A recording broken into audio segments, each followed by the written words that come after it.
환난과 핍박 중에도 순교적 상황 속에서도 신앙의 정절을 지키는 자, 즉 이기는 자에게 주어지는 약속이 있습니다.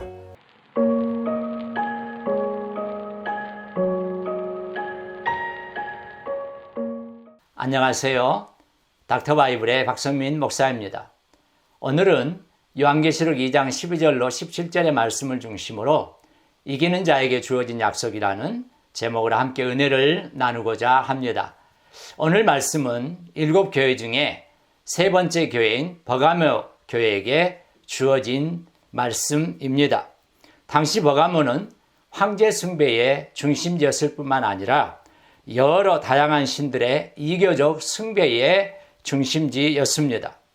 이러한 배경 때문에 버가모 교회에게 보내는 메시지는 매우 단호한 어조로 시작되고 있습니다.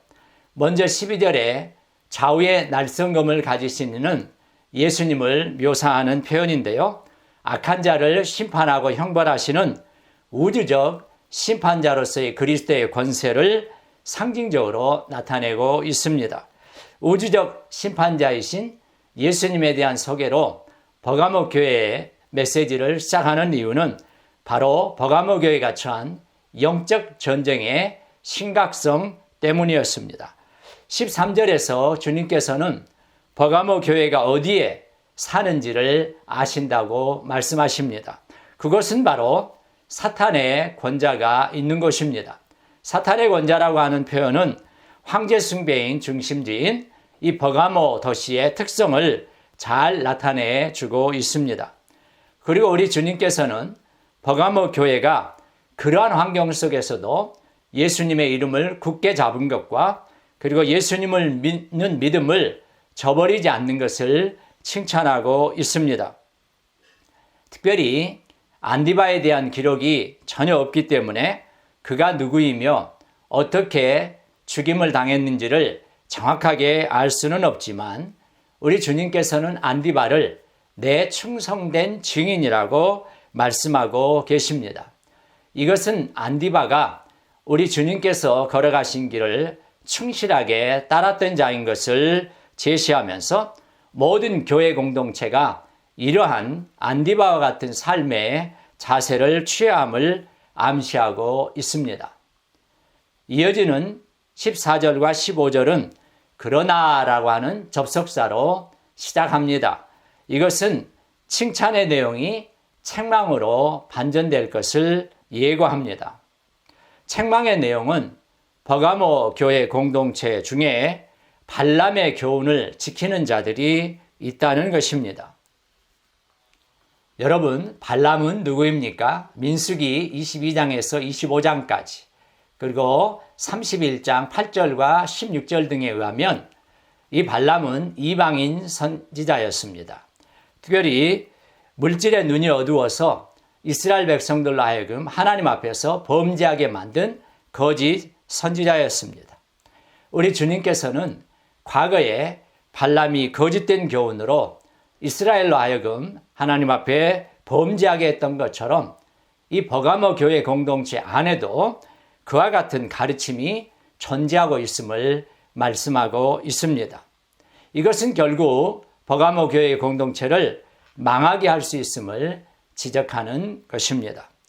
그런데 15절에서는 그와 같은 가르침을 니골라당의 교훈이라고 표현하고 있습니다. 이는 발람의 가르침과 니골라당의 가르침을 동일시하는 것입니다. 이어지는 16절은 14절로 15절에 지적한 잘못에 대해서 예수님께서 버가모 교회 공동체에 회개할 것을 말씀하고 있습니다. 그리고 회개하지 않을 경우에 예수님께서 그들을 어떻게 대하실 것인가를 말씀하고 있습니다. 그것은 바로 내가 내게 속히 가서 내 입의 검으로 그들과 싸우리라는 말씀입니다. 끝으로 17절에서는 주님께서 버가모 교회에 발람의 교훈과 니골라당의 교훈, 즉 음행과 우상 숭배의 죄악이 들어와서 교회를 흔들고 있다고 지적하고 계시면서 회개하고 이 문제를 이겨내는 자들에게 두 가지 선물을 주실 것을 약속하고 있습니다. 여러분이 두 가지 선물이 어떤 것입니까? 그것은 감추었던 만나와 흰 돌입니다. 우선 감추었던 만나는 마지막 때에 주어지는 메시아적 축제와 연결되어 있습니다. 이는 곧 하늘의 영원한 축복에 대해서 언급하는 것이라고 할 수 있습니다.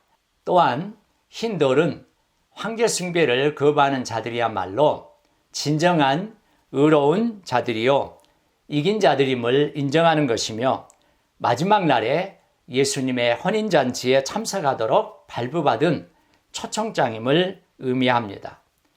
그런데 이 흰돌에는 새 이름이 새겨져 있는데 여기서 새 이름이란 마지막 날에 펼쳐질 영광스러운 혼인잔치에 참여할 수 있는 자격을 부여하는 것입니다. 만나와 흰돌, 이 두 가지는 모두 사탄의 유혹을 이겨내고 믿음으로 승리한 자들이 받게 될 감추어진 보물입니다. 오늘도 사탄은 은밀히 찾아와서 우리를 유혹합니다. 쉽고 편안한 길 가도록 미워합니다. 이때 우리는 방심해서 죄를 가까이 하지 않도록 늘 깨어 있어야 하겠습니다. 고린도전서 12장 10절의 말씀처럼 선질로 생각하는 자는 넘어질까 조심해야 할 것입니다. 누구든지 넘어질 수 있다는 사실을 기억해야 합니다. 우리는 하나님 앞에 어떻게 서야 합니까? 항상 깨어 있어 두렵고 떨림으로 살아야 합니다. 우상 숭배를 거절하고 세속주의에 물들지 않으며 깨끗한 신앙을 지닌 자에게 주시는 만나와 흰돌을 받아야 할 것입니다. 감사합니다.